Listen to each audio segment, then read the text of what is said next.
we'd have taken that to the extreme. Even when Pastor, if you're stuff like this, all of a sudden something wrong if you can't shed tears.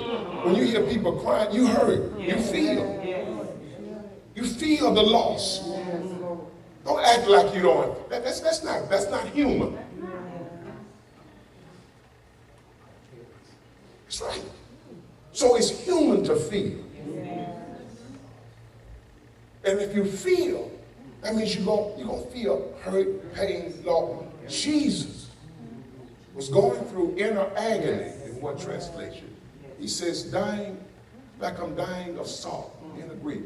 So he says, stay here, keep watch for me. After going a little further, it is, he fell face down and prayed. If it is possible. Come on. Come on. Yes. I can feel the pain of death. I can feel the stench of sin. I can feel the weight of sin. I feel it already. It's like a slow death in me. And he says, if it is possible, let this cup pass. And he went on to talk a little bit more and talk to the disciples because they couldn't stay woke and all of that. And the scripture says that after he came back and found them sleeping, and you can read all the rest of that, he went away a second time and prayed some more. Oh, God. And of course, he went a third time and prayed some more. But before he even got to the third time was more or less a prayer of thanksgiving and praise. Because the scripture says that God sent the angels who came and ministered to him. I don't know what the angels did, but I know that whenever they got through, he got up and said, hey, spirit is willing. I understand your flesh is weak. Go on, get up now. The hour has come. My accusers is at the gate. Let's go that I can meet them. I'm ready for this thing now. And what he did for him, he's going to do for you. Because you are, at some point, God going to show up in your situation.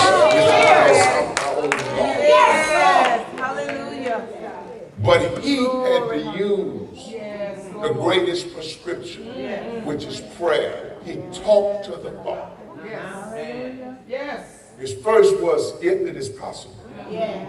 But by the time he got in his closet, thank you, Jesus. If this cannot pass, away unless I drink it. Oh, here we go. Your will be done. In other words, Jesus prayed his way out. He prayed past his pain. I told you, if you're going to heal, you got to stop the bleeding. If you're going to stop the bleeding, you got to get past the pain. If you're going to get past the pain, you got to pray. Jesus prayed past his pain. He prayed his way out. It may not be the only thing. You can use therapy, counseling, but prayer is a necessary prescription for inner peace. If you don't pray, the devil will rage, but prayer will get you in the closet where ain't nobody in but you and God. That's the beginning of your inner peace. Jesus prayed his way out.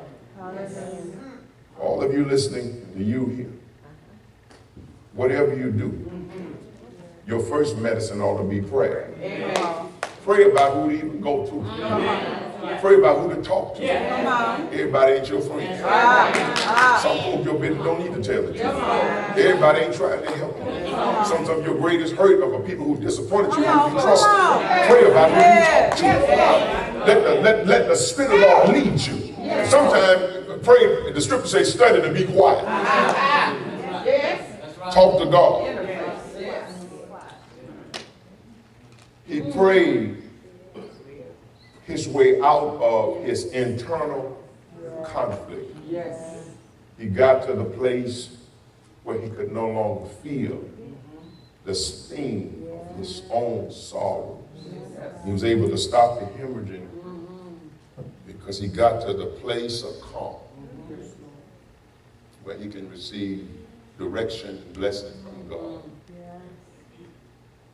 There are other things that need to be done. Perhaps people you need to seek, maybe even help. I don't know this. extent of all of the situation. But I can tell you this for sure, that whatever medicine you take, you better include prayer. That may be your only medicine. Yes. May not be. But I can promise you this, it will be your greatest medicine among everything else you have. Hallelujah.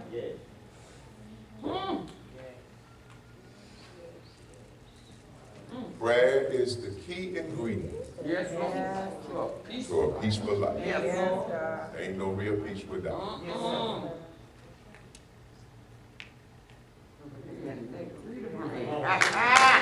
Yes. 2 minutes over. Yes. Pray and watch God. Yes. Pray to God. Yes. Whatever you do. Yes, he can. Pray first. Yes. Let prayer be the greatest medicine and prescription. Yes. Include prayer in whatever you do. Pray to your only gift, God first. Yes, Lord. Hallelujah. Pray till you get in your chamber. Yes, Lord. Close the door. Pray till you get the first piece, and you'll get there. But pray. Yes, hallelujah. Yes, Lord. If you don't know God, salvation is for you. Yes. Oh. Hallelujah. If you haven't been faithful, consistent in your walk, Yes. dutiful in your dedication, commitment, rededication is simply making an allegiance to come back where I left off and to begin to just work out my soul's salvation, to recommit myself, to rededicate myself. Yes. That's rededication. And for whatever reason, if you're not securely planted in the church where you need to be, where we can be a family to you, work with you, be responsible for helping you, training you, developing you, encouraging you, teaching you. And our doors are open to you. Amen. Pastoring, pastors, really threefold.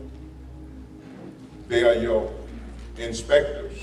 Yes, Lord. They look at your situation. They are your correctors. They correct you where you're wrong.